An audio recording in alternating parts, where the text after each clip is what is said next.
देख रहे हैं अंबर टाइम्स। 15 साल पहले हुए विवाद में आरोपियों द्वारा की गई आगजनी और मारपीट के मामले में सजा सुनाते हुए माननीय न्यायमूर्ति ने 51 आरोपियों को 7-7 साल के कारावास से दंडित किया है।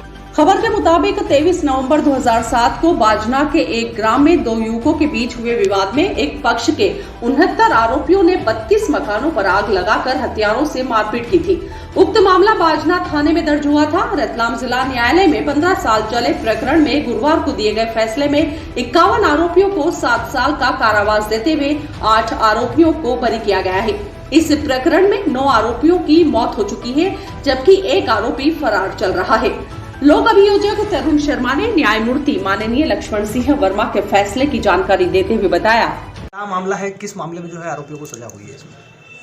15 साल पहले 23/11/2007 की दोपहर 2 बजे बाजना थाना क्षेत्र के संगेसरा में ग्राम संगेसरा में दामावत इंडोर परिवार दो युवक के बीच रंजिश को लेकर विवाद ने तूल पकड़ लिया था। इस दौरान डिंडोर परिवार के 69 आरोपियों द्वारा लाठी, तलवार और मिट्टी का तेल लेकर दामा परिवार के 32 मकानों में आग लगा दी थी। इससे मकानों में रखा सामान जलकर नष्ट हो चुका था, जिसकी रिपोर्ट बाजना थाने पर की गई थी। और आज प्रकरण जो है 15 वर्ष बाद आया है, इसका सुनवाई हुई है उसमें। और आज इन तृतीय अपर सत्र न्यायाधीश महोदय श्री लक्ष्मण कुमार वर्मा साहब द्वारा धारा 436, 149 और 7 वर्ष की सजा 7 वर्ष की सज़ा सुनाई गई उसमें, और सश्रम कारावास से सजा सुनाई गई और 1,000 रुपये के अर्थदंड से भी दंडित किया गया है। 452 कितने आरोपियों को सजा सुनाई गई और कितने की इस दौरान मौत भी हो गई है? इसमें 51 आरोपी को आज सज़ा सुनाई गई। आज जो निर्णय हुआ 51 आरोपी को सज़ा सुनाई गई है और 8 आरोपी को जो है बरी किया गया न्यायालय ने। और इसमें जो है 9 आरोपी जो है जिनकी मृत्यु हो चुकी है, एक फरार है और एक आरोपी जो है वो फरार है। क्रिसमस और नववर्ष का जश्न मनाने के लिए चर्च में हो रहे आयोजन अब चरम पर पहुंच गए हैं। सैलाना बस स्टैंड चौराहे पर स्थित फर्स्ट चर्च CNI में केरल पार्टी समाजजनों के घर जाकर प्रभु यीशु के गीत गा रही है। बुधवार की शाम ईसाई समाज ने कैंडल मार्च निकालकर ज्योति की आराधना की।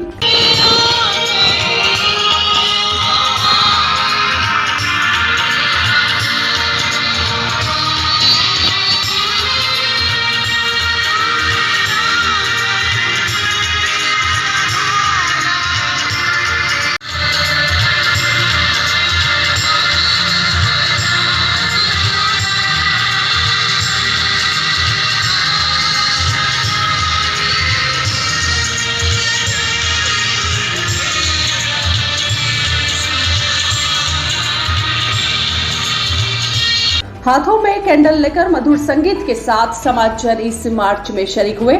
फर्स्ट चर्च के प्रेसबीटर इंचार्ज सेमसन दास ने बताया, ज्योति की आराधना में फर्स्ट चर्च के साथ Emmanuel church, gospel church, Beth शेरबो church, believers church, and orchid church, revival Jesus church, shalom grace church, saint Joseph convent school, divine mercy church, Nirmala convent school ने शिरकत की है।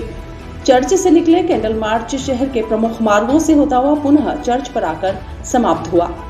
25 दिसंबर को क्रिसमस का जश्न और 8 जनवरी को एपिफनी रविवार मनाकर आराधना के साथ समापन किया जाएगा।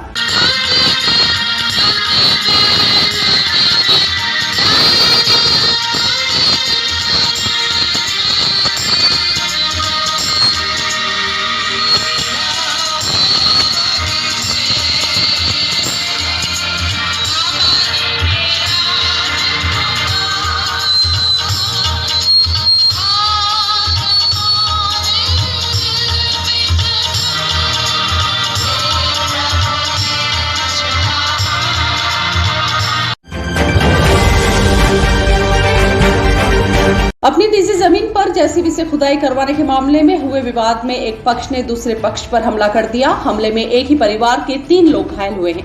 खबर के मुताबिक बिलपांग थाना अंतर्गत ग्राम इमलीपाड़ा में हेमराज भाबर की जमीन पर जेसीबी चलाने पर जब हेमराज ने मना किया तो दूसरे पक्ष ने लठ से हमला बोल दिया।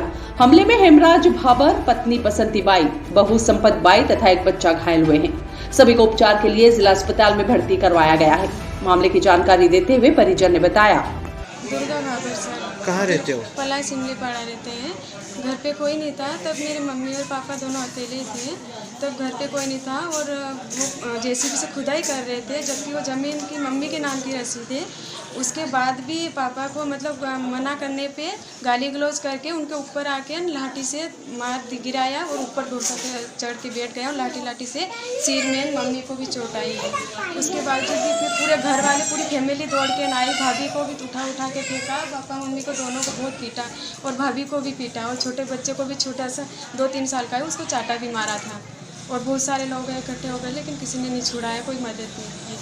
और मेरी भाभी भी बार छुड़ाने जाती है, उसके बावजूद भी वो लोग उठा के उसको भी फेंक देते हैं। किन लोगों ने मारा, क्या नाम है उनका? देवजी सामा, पिता देवजी, उसके बेटे का नाम सामा के बेटे का नाम प्रेम, उसका छोटा भाई विमल, उसका बहन का लड़का दिलीप गामड़, उसका ईश्वर, फिर बड़ा वाला भाई ईश्वर गामड़। इन लोगों ने सबने, और एक औरत थी प्रेम की औरत, उसका नाम सुनीता था। काई से मारे? उन लोगों ने सबने मिल के लाठी से, पहले तो पापा ने मना करने पे उनको आके ना गिरा के लाठी से मारा और फिर गला दबाया, बहुत सारी चीज़ें और बहुत मारा मतलब। कोरोना वायरस के नए वेरिएंट के दस्तक देने के बाद देश में विभिन्न राज्यों में अलर्ट जारी कर दिया गया है। गृह मंत्री नरोत्तम मिश्रा ने कहा है कि नए वेरिएंट को लेकर भारत सरकार का पत्र मध्य प्रदेश सरकार को मिला है। प्रदेश सरकार ने सभी जिलों के सीएमएचओ को निर्देशित किया है कि जो भी पॉजिटिव निकलते हैं उन सभी की जीनोम सीक्वेंसिंग करा ली जाए। ऑल इंडिया इंस्टीट्यूट को हम सैंपल भेजेंगे ताकि कोरोना के वेरिएंट का पता चल सके।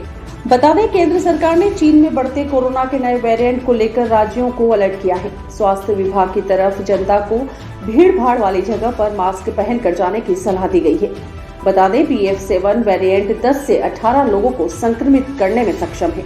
बताया जा रहा है कि BF7 के भारत में भी 4 केस मिल चुके हैं। इससे संक्रमित 2 मरीज गुजरात और ओडिशा में मिले हैं। BF7 को ओमिक्रॉन के वेरिएंट BA5 का ही सब वेरिएंट बताया जा रहा है। इसकी संक्रमण क्षमता के कारण भारत की भी चिंता बढ़ गई है। रिपोर्ट के मुताबिक BF7 वेरिएंट कोरोना की वैक्सीन लगा चुके लोगों को भी संक्रमित करता है। यह श्वसन तंत्र के ऊपरी हिस्से को प्रभावित करता है। इससे बुखार, खांसी, गले में खराश, नाक बहना, कमजोरी, थकावट जैसे लक्षण हैं। बता दें कि प्रदेश में पिछले 24 घंटे में कोरोना का एक भी नया केस नहीं मिला है। प्रदेश में एक्टिव केस 7 है। 100 लोगों का सैंपल लिया गया है। पॉजिटिविटी दर भी 0 है। रिकवरी दर 98.7 बनी हुई है। अब तक 13,35,77,000 डोज वैक्सीन के लगाए गए हैं। संभावित लहर के अंदेशे को लेकर जिला स्वास्थ्य विभाग भी अलर्ट मोड पर है। जिला अस्पताल में तैयारी कर ली गई है। सिविल सर्जन डॉक्टर आनंद चंदेलकर ने बताया, वापस कोरोना की लहर आ रही है सर, किसके लिए क्या अपने पास सुविधा रहेगी और क्या अपने क्या अभी तक क्या तैयारी करी है? अभी जो वर्तमान में हमारे पास सस्पेक्टेड मरीज तो फिलहाल नहीं आ रहे हैं, क्योंकि हमारे पास जो आ रहे हैं ओल्ड एज के, अस्थमा के, वाल ऑपरेशन वाले, इस तरह के आ रहे हैं, क्योंकि हमारा टीकाकरण बहुत अच्छा हुआ है। इसके बावजूद भी अगर कोई नया वेरिएंट आता है, कोई इस तरह की अगर आपदा आ जाती है अचानक, तो हमारे पास ICU हमारे पास व्यवस्थित रूप से कार्यरत है। इसके अलावा हमारे पास में करीब 350 बेड ऑक्सीजन बेड है ICU समेत। हम उन पे रख के भी मरीजों का इलाज कर सकते हैं। और हमारे पास वेंटिलेटर से करीब 16 वेंटिलेटर हमारे पास में है। ऑक्सीजन कंसंट्रेटर हमारे पास में है और प्रशिक्षित स्टाफ भी हमारे पास में है। और हम पहले भी कार्य कर चुके हैं। और अगर इस तरह के कोई विपदा आती है तो हम फिर से हमारा पूरा स्टाफ अपना योगदान देने कार्य में बिल्कुल हिचकिचाएगा नहीं, और जो कार्य में सौंपा जाएगा प्रशासन द्वारा हम पूरा करेंगे। सर, उसके अंदर भी आपने कुछ जांच वगैरह भी कोरोना की चालू करी है क्या? कुछ हमारे जांच की सुविधा है, जैसे एक D-डाइमर टेस्ट होता है, जो पहले कोरोना काल आया था उस समय प्राइवेट दिल्ली पर भेजा जाता था, तो वो जांच जो है हमारे हॉस्पिटल में ही है। CRP की जांच होती थी, वो भी इंदौर भेजा जाता था। वो भी अब अपने हॉस्पिटल में अवेलेबल है। इसके अलावा समस्त जांचें जो है अपने हॉस्पिटल में अवेलेबल है। मतलब कि अभी आपने जांचें चालू करवाना जांचें चालू ही है हमारे यहाँ। ठीक है। अभी भी कोई अगर ऑक्सीजन कम वाला मरीज आता है तो हम करते हैं, लेकिन अभी तक कोई पॉजिटिव नहीं आया। फीवर क्लिनिक में हमारे स्क्रीनिंग जो मरीज आ रहे हैं स्क्रीनिंग हो रही है बराबर। कुछ जगह मिला है। रतलाम में किस तरह की तैयारी है आपकी, क्योंकि रतलाम में पिछले बार ज़्यादा प्रभावित हुआ था कोरोना से, तो तैयारियों को लेकर किस तरह की आपने भी चर्चा की अधिकारियों से, क्या कुछ खास तैयारी? देखिए, जो बात आप बता रहे हो वो समाचार पत्रों के माध्यम से दूसरे प्रदेश के लिए हमारे समक्ष में आई थी। इस संबंध में आपको ये बता देना चाहता हूँ कि रतलाम ज़िले में बिल्कुल स्थिति नॉर्मल है। पहली बात तो ये है, हमारी जो रूटीन की सैंपलिंग होती है उसमें भी अभी तक हमारे पास कोई इस तरह से कोरोना के मरीजों की प्राप्त नहीं हुए हैं। तो ओवरऑल जो ये है कि हमारे रतलाम अभी कोरोना मुक्त है, पहली बात ये। इसके अलावा हमारे वहाँ हम लोगों ने लगभग 97-98% हमारे ज़िले का वैक्सीनेशन भी पूर्ण हो चुका है। तो इम्यूनिटी लोगों की अच्छी है, इस संबंध में भी कोई दोमत नहीं है। जहाँ तक बात तैयारियों की है तो स्वास्थ्य विभाग अब हमेशा तैयार है और किसी भी चीज़ के लिए, किसी भी स्थिति से निपटने के लिए अलर्ट रहने के डॉक्टर्स को सलाह दी गई है। समीक्षा करने के भी निर्देश दिए हैं। आमजन भी सतर्क है यहाँ पे, क्योंकि 98% वैक्सीनेशन होना आमजन की संवेदनशीलता का परिचायक है। फिर भी आमजन से ये जो एक को सलाह रहती है, जो हम अपने परिवार में या आप अपने परिवार में सभी लोग अपने परिवार में देते हैं कि आसपास का माहौल स्वच्छ रखें, बीमार होने पे चेकअप कराएं, डॉक्टर की सलाह माने और साथ में आवश्यक सतर्कता रखें। सब सुरक्षित रहेगा और रतलाम में ऐसी कोई स्थिति देखने में नहीं आई। बेहतर स्वास्थ्य सेवाएं देने के दावों की हर दिन पोल खुलती जा रही है। एक तरफ रतलाम को महानगर बनाने की तैयारी की जा रही है, दूसरी तरफ रतलाम जिला अस्पताल में थायराइड की दवाई तक नहीं है, इसलिए मरीजों को बाहर से खरीदना पड़ रही है। शासकीय जिला अस्पताल में दवाइयां नहीं मिलने से मरीज परेशान है। थायराइड ही नहीं, ऐसी कई गोली दवाई अस्पताल के शासकीय औषधि केंद्र पर उपलब्ध नहीं है, जो नियमित रूप से मरीजों के उपयोग में आती है। निःशुल्क उपचार के लिए जिला अस्पताल पहुंच रहे ऐसे कई मरीजों को कई प्रकार की गोलियां बाहर से नकद में खरीदना पड़ रही है। एक मरीज को तो अमोक्सिक्लियो 625 एंटीबायोटिक, डिक्लोफेनेक प्लस पैरासीटामोल दर्द निवारक दवाई और ऐसे लोग रेनिटिडाइन दवाई बाहर से लाना पड़ी।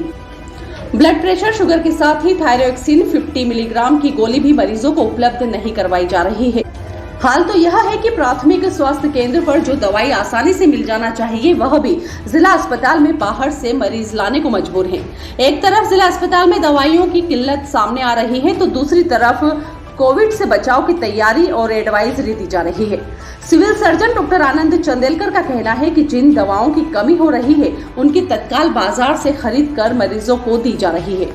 अभी देखा जा रहा है कुछ दिनों से जो शुगर और बीपी की जो गोलियां आती है सर, वो काफ़ी मात्रा में नहीं मिल पा रही है लोगों को, क्या कारण आ रहा है? ऐसा नहीं है, हमारे पास समस्त तरह की दवाई गोली हमारे पास अभी जो टीबी की जो प्रोग्राम के अंतर्गत आती है वो हमारे पास उपलब्ध है। और मेरे पास एक कमरे में यहाँ भी रख रखी है, किसी जो भी आता है डायरेक्ट मैं 1 महीने की 60 गोली यहीं से दे देता हूँ। और जो दवाई की किसी प्रकार की टीबी शुगर की दवाई की किसी प्रकार की कमी नहीं है। बीपी की टेलमिसर्टन पहले नहीं थी, वो आ चुकी है 40 mg की, और वो भी नियमित रूप से मिल रही है।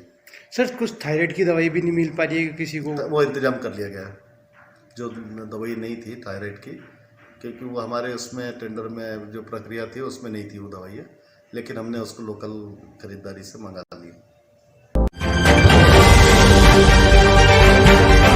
रतलाम जिले के जावरा में गुरुवार की सुबह फिर सड़क हादसा हो गया। खबर है कि 24वीं बटालियन के सामने महू नीमच रोड पर नीमच से रतलाम की तरफ जा रहे 16 टायर ट्रेलर अचानक पलट गया। इस दुर्घटनाग्रस्त वाहन में गेहूं भरे हुए थे। ट्रेलर के पलटे खाते ही गेहूं की बोरियां सड़क पर गिर गई। हादसे में कोई जनहानि नहीं हुई है।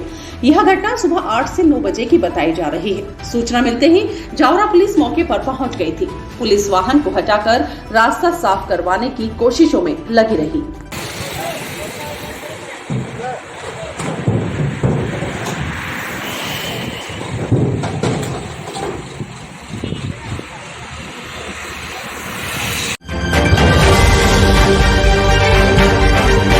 जल जीवन मिशन अंतर्गत ग्राम स्तरीय सामुदायिक प्रशिक्षण कार्यक्रम का शुभारंभ किया गया, जिसमें रतलाम विकास खंड की 10 ग्राम पंचायतों से 5 सदस्य सरपंच, सचिव ग्राम जल एवं स्वच्छता समिति के सदस्य एवं समूह की महिलाएं, आंगनवाड़ी कार्यकर्ता आदि उपस्थित हुए।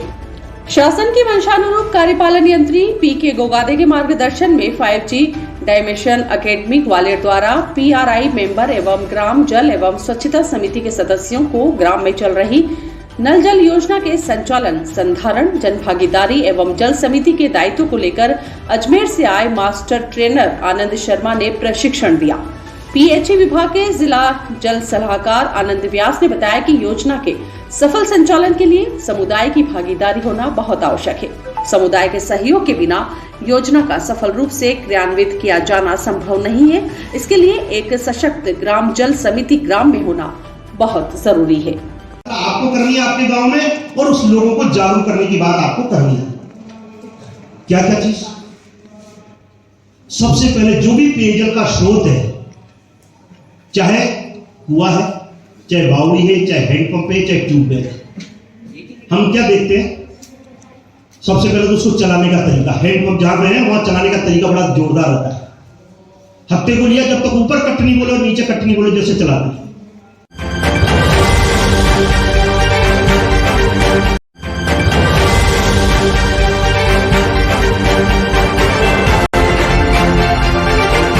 आप देख रहे हैं अंबर टाइम्स।